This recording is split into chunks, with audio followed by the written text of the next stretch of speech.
Olá, gente querida do coração verde e amarelo. Com você, mais um jornal repleto de informações importantes do governo federal, do nosso Brasil, do presidente Jair Bolsonaro. Obrigado, gratidão a você que já está aí no chat ao vivo, você que vai deixar o seu comentário nos contando de onde você nos acompanha e ainda você que clica em Seja Membro e apoia o nosso compromisso com a verdade. Vamos agora às notícias da edição de hoje. O governo Bolsonaro vai repassar 16 bilhões de reais a estados e municípios. Foi publicada em edição extra do Diário Oficial da União na noite desta quinta-feira a medida provisória que garante o apoio financeiro da União aos estados e municípios para o enfrentamento à crise. Serão transferidos 4 bilhões de reais por mês durante 4 meses aos fundos de participação dos estados e dos municípios.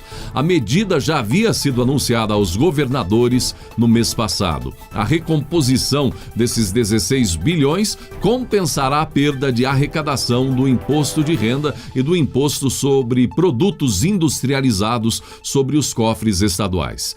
Entre as ações do governo federal também está a suspensão do pagamento de 12,6 bilhões de reais de dívidas dos estados para com a União. E mais uma vez deixamos uma cobrança no ar aqui. Estamos vendo alguns governadores, incluindo o de São Paulo, João Dória, em um conluio praticamente para cobrar do presidente Jair Bolsonaro. Já vimos muitas medidas do governo federal, a exemplo desta citada. Agora, gente, o que não vimos com ênfase ainda em nenhum lugar é corte nas gorduras e mordomias dos governos estaduais. Por exemplo, o governo de São Paulo seguidamente é citado em postagens nas redes sociais associado a gastos milionários em publicidade, incluindo a revista Isto É. Esses contratos ainda continuam em vigor? Os governos estaduais já tiveram reuniões para, por exemplo, com a direção de suas respectivas assembleias legislativas para tratar de diminuir as despesas com deputados estaduais?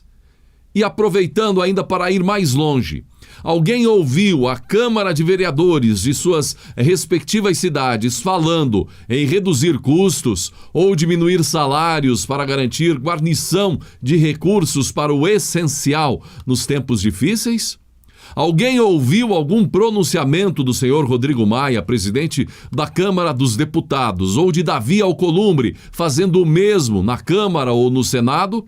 Será que todas as medidas de contenção de despesas e providências para com recursos só são válidas para o governo federal?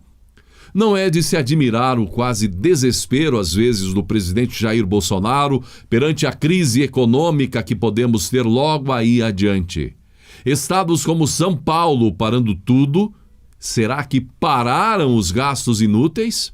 As mordomias, as despesas com jatinhos, helicópteros, locações, cargos desnecessários, entre outros? Perguntas que ficam no ar. O presidente Bolsonaro continua sua defesa de equilibrar a preservação da saúde dos vulneráveis com as devidas medidas preventivas e aliar a defesa da economia como forma de minimizar os efeitos na saúde e na economia, o que poderia, se em conjunto levar, caso haja problemas no setor da saúde e no setor econômico, ao colapso total, com efeitos muito superiores para todos. Em contrapartida, uma conjunção de esforços para equilibrar a economia neste momento e também a prevenção, a preservação da saúde, sobretudo dos mais vulneráveis, faria com que o país fosse ou saísse prioritariamente da crise e se sobressaísse, inclusive, sobre os demais países no mundo. Na sua participação em entrevista ao programa Pingos nos Is, o presidente não escondeu algumas contrariedades suas para com os posicionamentos do ministro da Saúde, Luiz Henrique Mandetta. Bolsonaro, no entanto, garantiu que isso não é motivo de demissão. Bolsonaro avisou que não demitiria seu soldado em meio à guerra. Mandetta, por sua vez, quando questionado durante a sexta-feira sobre o posicionamento do presidente, se ateu apenas a falar em trabalhar e que, como ministro, não comenta o posicionamento do presidente da República. A imprensa extremista, no entanto, mais uma vez aproveitou as colocações de Bolsonaro para polemizar. Algumas lideranças também teceram comentários. Rodrigo Maia, presidente da Câmara dos Deputados, foi um deles. Parece que o presidente é comentarista do seu próprio governo e tenta transferir responsabilidades para os outros, disse Maia, salientando que Bolsonaro sempre fez escolhas pessoais em relação ao seu ministério. Os conflitos dele com Mandetta não fazem nenhum sentido.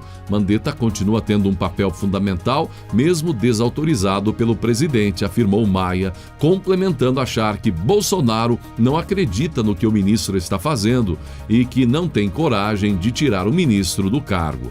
Maia também frustrou a vontade da oposição para com o presidente Bolsonaro quando disse acreditar que não é hora para discutir impeachment do presidente Jair Bolsonaro.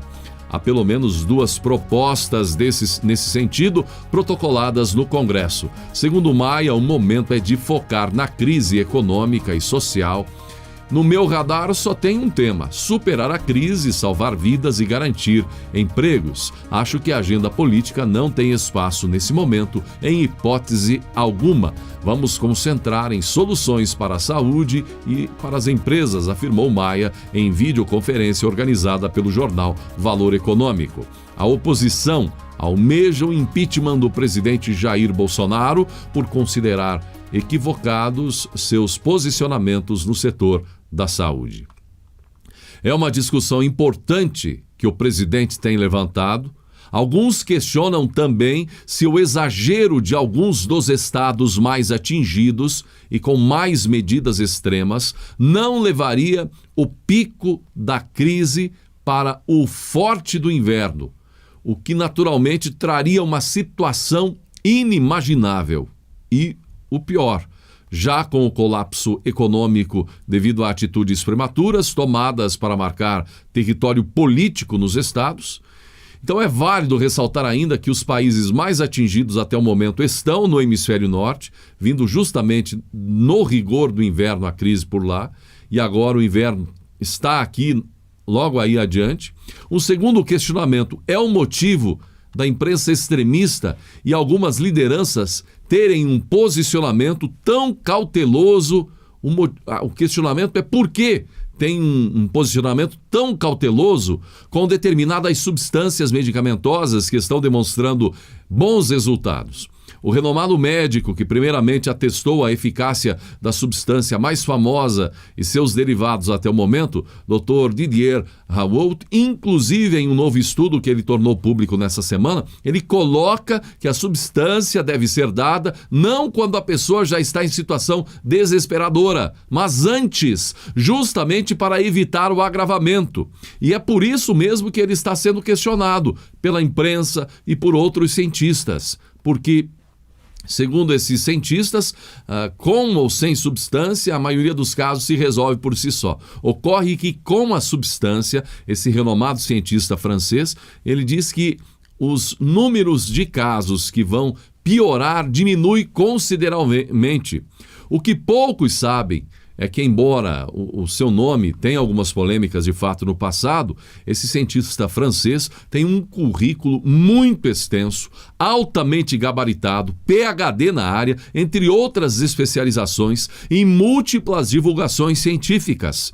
Ele alerta que a substância deve ser oferecida aos pacientes antes que ocorra a piora no estado. Sobre eventuais efeitos colaterais, a questão é: mas já não é uma substância conhecida e usada há décadas para tratamentos na saúde? Quer dizer, para o cidadão comum, gente, realmente é difícil fazer certas análises e não chegar à conclusão que a burocracia ou a tecnocracia realmente se atravessam em muitos setores, tornando tudo muito mais complicado. E se tem uma coisa que o presidente Bolsonaro não engole, é isso: burocracia.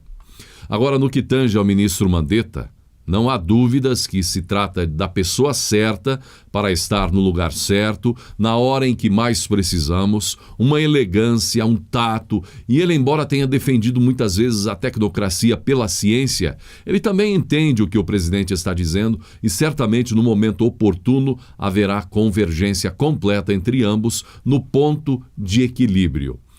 É 1000 vezes preferível ver um presidente da República e seus ministros discordando em um ponto ou outro, mesmo que publicamente, e continuarem sua caminhada, deixando de lado as vaidades e sentimentos ou sentimentalismos momentâneos, visando uma convergência para o bem do país, do que ver um presidente ou uma presidente e seus ministros em absoluta convergência ou concordância para propinas, desvios e corrupção contra o dinheiro público, como já vimos muito no passado.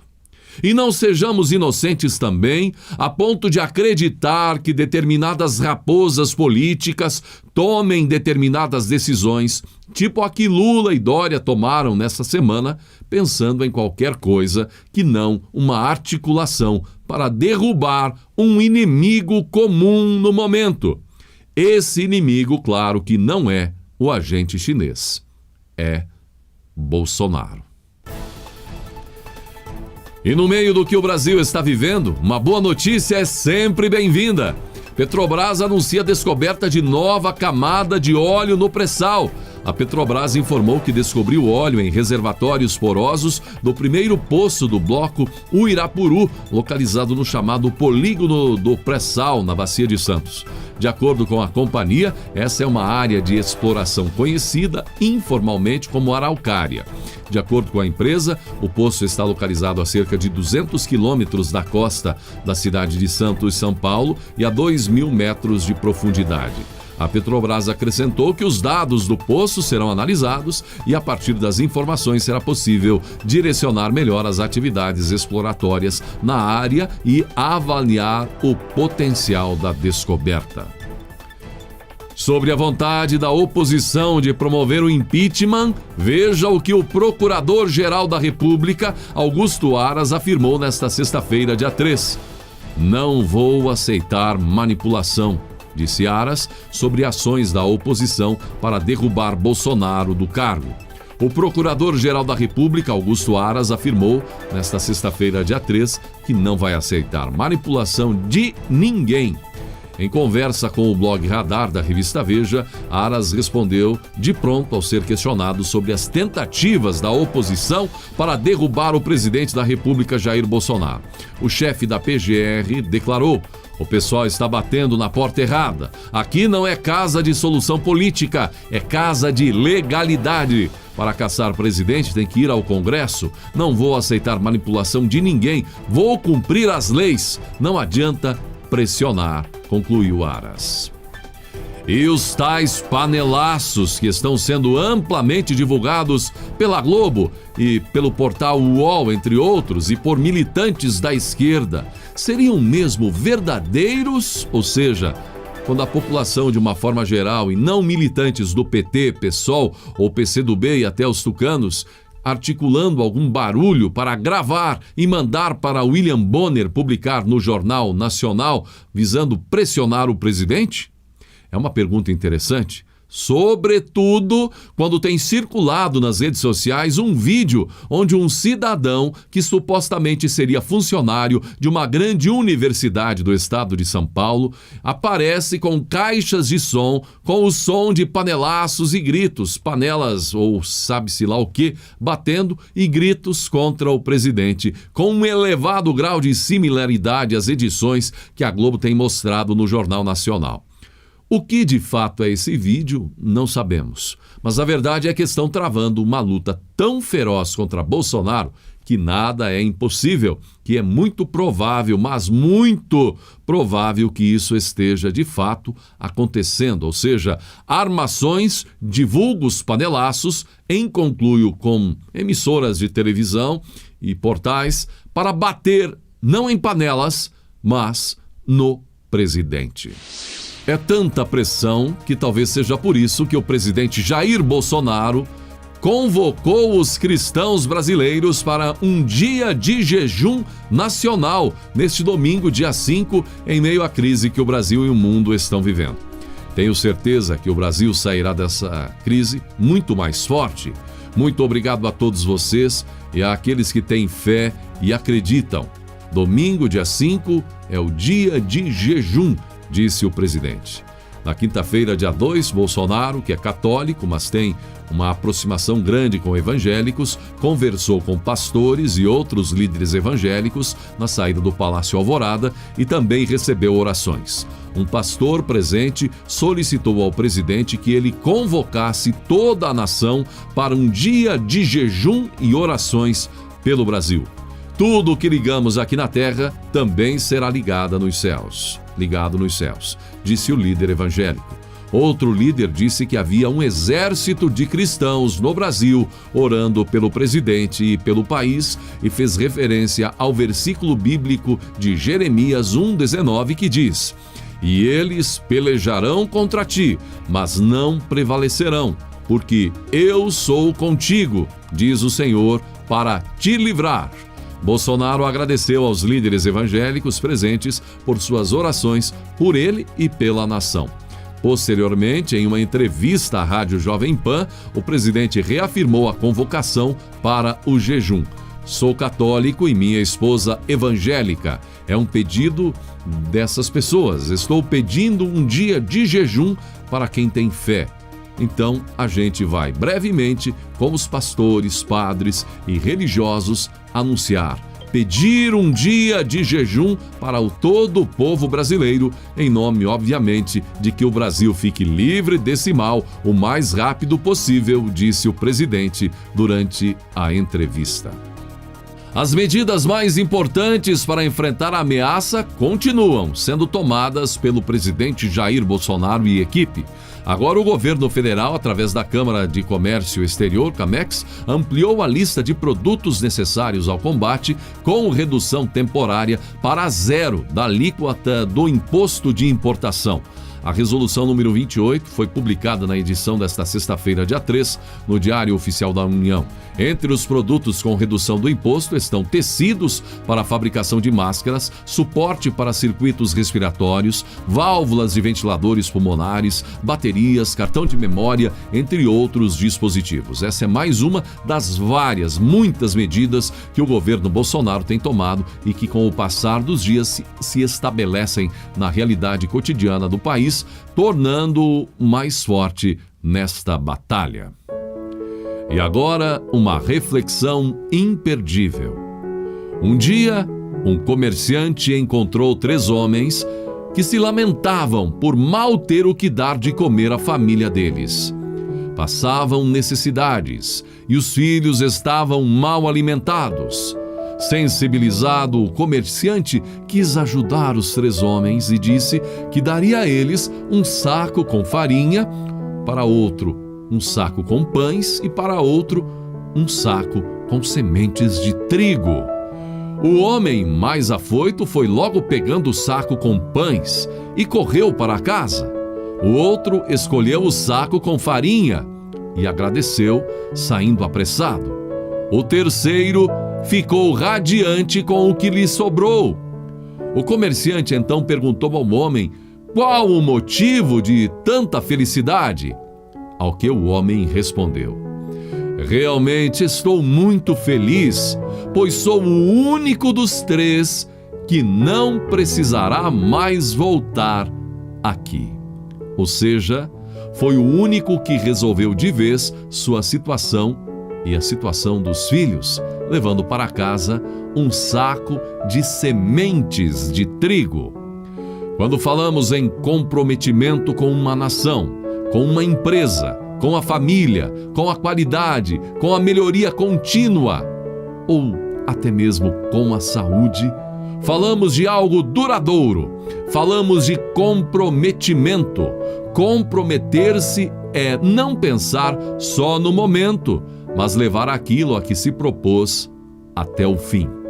É como jogar sementes para depois colher. que possamos perceber que mesmo diante de notícias desafiadoras, ainda assim é possível ficarmos com as sementes que nos garantirão fartas colheitas depois que tudo passar. Pense nisso. Obrigado pela atenção, compartilhe mais esta edição, um excelente final de semana e que Deus abençoe a você, sua família e nossa linda nação brasileira.